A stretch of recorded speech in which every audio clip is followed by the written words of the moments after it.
a lot of people talk about this term called Web 2.5. A company that says Web 2.5, sometimes they say, I like the money in Web 3, but I want the control of Web 2. We don't like those companies. We think that's against the ethos. Also doesn't allow for network effects to grow. I think in the Web 3 world, people typically look at blockchain gaming projects when they have a token, which I understand, but that's not, I think, the only way to do it. Because actually, by the time the token is launched, maybe you're already too late. Hello， 我脑哥，就我们非常荣幸可以邀请到这位来自 Animoca Brands， 他是 Metaverse 跟 Blockchain Gaming 里面最大的 Venture Capital 创办人 Yat Siu 来跟我们做一个简单的采访。Hi Yat Siu. Thanks. Thank you for having me. It's a pleasure to be here.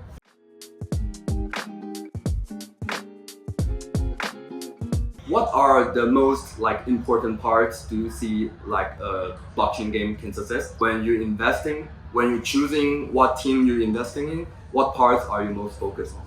So I think one of the most important things we think of Web3 is, outside of ability to build and make good games and whatever, is the ethos of Web3. So to us, the ethos of Web3 is that you think community first, and you also think of building a platform where there is co-ownership, which is very different, right? A lot of people talk about this term called Web 2.5. I sometimes laugh when I see Web 2.5 because are you Web 2.4 or are you Web 2.6, right? So a company that says Web 2.5, sometimes they say, I like the money in Web 3, but I want the control of Web 2. We don't like those companies because we think that's against the ethos. It also doesn't allow for network effects to build. In my talk, I talked about how you can share the network. We have now made over 380 investments. How does it work that 380 investments can work together? Because the data is open. I don't have to get permission from Opensea, or I don't have to permission from Sandbox to build a relationship. I can just do it because it's a blockchain. In Web 2, a OpenSea version of Web 2 or an OpenSea version of Sandbox cannot work together unless they have partnership, unless they open an API, right? So if you're basically building a game that is closed, that wants to make money from Web3, but owns the data, doesn't give you permission, it doesn't give you open access, then actually it doesn't work for us. It's also, we think, bad for the ecosystem, and it's what we consider extractive. But that's one of the key questions, is how open are you really, right? But we understand why Web 2.5 is important, because most of the Web 2 gamer doesn't understand a wallet, doesn't have MetaMask, so they have a way of transitioning. So it comes down to, I guess you could say, the character of the people that we're working with, whether they believe in decentralization, whether they believe in the future of Web3 and blockchain. And then, of course, the next factor is, are there people who understand, to some degree, economics? Do they have respect for economics? You see, in gaming, many people say, oh, I understand economics because I'm in game design, but they know nothing about economics because it's inflationary. Money isn't really money. Whereas in Web3, actually money can be real sometimes. So you have to have respect for that. You have to be careful about that. You can't just think of it as, many of our token launches that we have done for many of our games, we never sell, most of them we never sell to investors. We don't have an investor sale. It's only for the community for a reason, because it's to serve that community, right? So I think these are some of the elements that we look for from an ethos standpoint for people who want to make Web3 games. 我觉得刚刚耶稣提到一个很大的重点是，我们之所以想要做 Web3， 大家想赚 Web3 的钱，他提到 they want the money from Web3. That's right. But they want the control in Web2, Yes. and that's against the ethos. That's right. 所以这件事情完全违背的。So the most important part to you is the open Yes. economics. Correct. I mean, if you think of back in Web 1, one of the biggest revolutions of Web 1 that changed the world was open source code. Yes. If it wasn't open source code, actually we wouldn't have blockchain, for instance, right? What was open source? Open source was the construction of free information, and free information on top of free information. Meaning that I could take that data, I could take that source code and make something new out of it without actually needing to seek permission. I have to give attribution, but I don't need to seek permission. And now millions of people added code on top of basically open source. And the network effect of open source is so powerful that even the biggest companies in the world have to use open source. And they have to contribute back to open source. So the network effect, the gravity of that was so powerful, right? That's what we need. But back in the early days, there were some companies that took the information from open source, but then wrote their own code, right? And kept it to themselves because they tried to create their own advantage. That worked only short term, but they were extractors. They didn't contribute to the network. But because of the fact that so many more people contribute to open source, you have to contribute back. Now it's more rewarding to contribute to the ecosystem rather than to just take out. But back in, I think when we were first using open source in 1995, 96, many people just thought we were stupid. Why would you give your code for free to others, right? Because someone can just take it and make a competitor, right? But it turns out that if thousands of people share the code and add to the code, then your company needs to have thousands of people to compete with my 3-person company because I have the whole network to my advantage, right? So that's going to be the same with Web3, but now with data and with NFTs and with tokens as well. The openness is absolutely foundational. 开源的资讯、开源的资源，还有 network effect， 中文叫做网路效应，是能够让 Web3 游戏跟 Web3 项目这么快的原因。我觉得这看穿了重点。There are a lot of like GameFis in the realm are considered a failed or rug pull. What's wrong with that? Why so many like GameFis are frauds? So generally speaking, there are some exceptions. So for instance, Sam is an absolute fraud from beginning to end, right?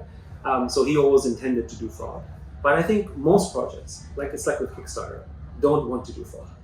They end up having good intentions, but they don't know what they're doing. And then they make a sale, and then they go, oh, it's so hard to make a real game, right? And it's complicated, they don't know what to do, and then they just give up, right? So I think this is unfortunately a state of the market. Kickstarter had this moment too. All the people who are raising games for Kickstarter, people who were making drones on Kickstarter, they raised millions of dollars, right? And then they never delivered. Same thing, right? Because people didn't know how to do it. And so I think part of the industry to mature is when you're looking at these projects, you can't just look at, does it look cool? You have to look at the background of the team. Are they serious? Do they have a reputation to protect? Who is their investor? Do they have good backing, right? All these are factors that we actually do every day as well today, right? We don't just blindly sort of buy something just because.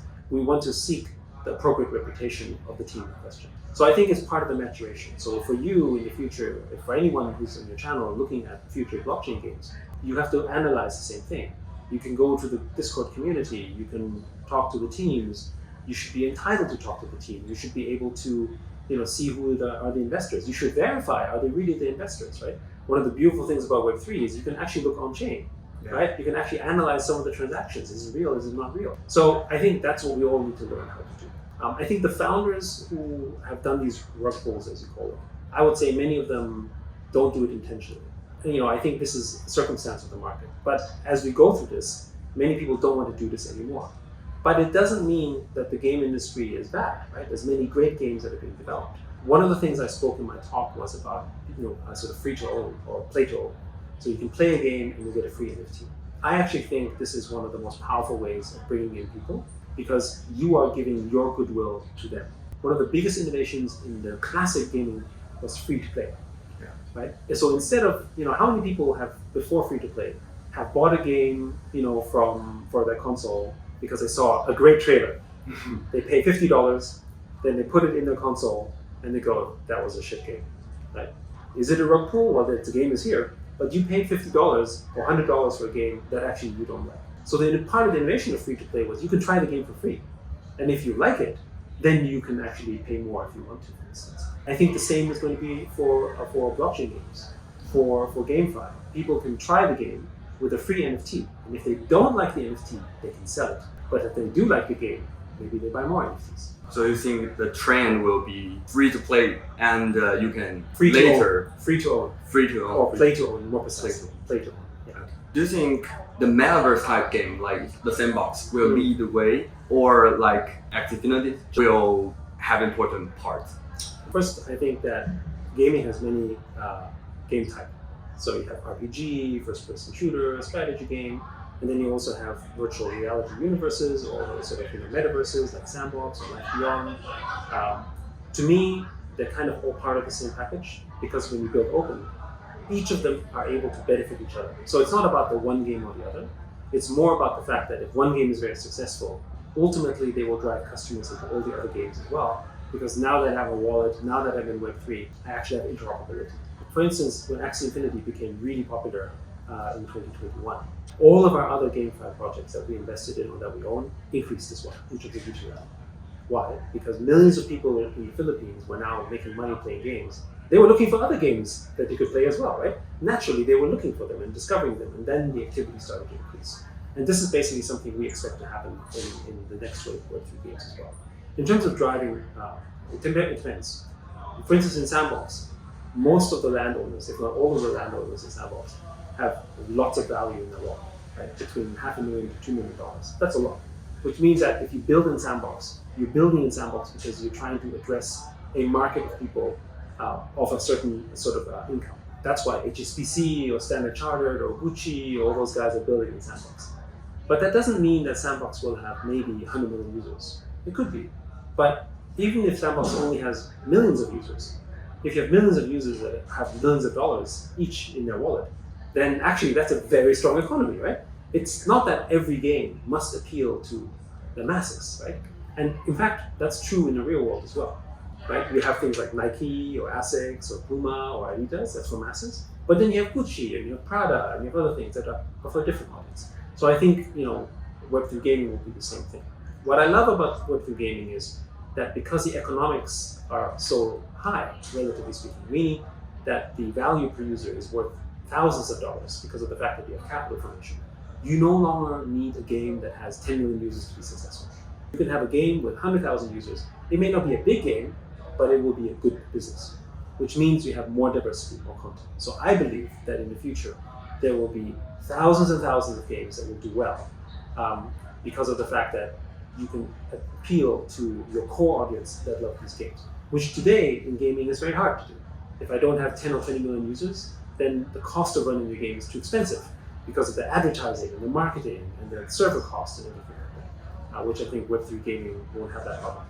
Okay, last questions. Yes. What are some underrated blockchain games you see deserve more market attention? Yeah. So I think one of the most underrated games that I would say at the moment is a game called Life Beyond. Life Beyond. Life Beyond by Darewise. The reason why we like Life Beyond is it's an Unreal-based metaverse game. The graphics and gameplay will feel very similar to Fortnite in terms of shooting and everything. And the team is based in France and is all ex-Ubisoft, Assassin's Creed, very strong team. They're a team that came from Web2, are building in Web3, really believe in Web3, but they're new to Web3. So they love the ethos, they want to do the right thing, but they're not, NFT and crypto OGs. So one of the reasons I believe that they are a little underrated, even though the quality of the game is very strong and the community is beginning to form, the NFT community isn't really yet totally attached to this because they're like, it's like this whole thing about, when I say Web 2.5, right? Are you Web 2.4 or Web 2.6? And I think for the NFT OGs, they're a little worried about it. They're concerned around it, I would say. But I would say that Life Beyond, to me, is one of those games that has the ability for pretty good mass adoption, is metaversal as well in terms of you can own land and so on, but it's basically generally underrated in comparison to, say, Phantom Galaxies, which was an earlier game. It's also based on Unreal. That's a very good game. You can play it, people love it, but it has a good reputation. People own the planets. The token is trading, that kind of stuff. So people already know. I think in the Web3 world, people typically look at blockchain gaming projects when they have a token, right? Which I understand, but that's not, I think, the only way to do it.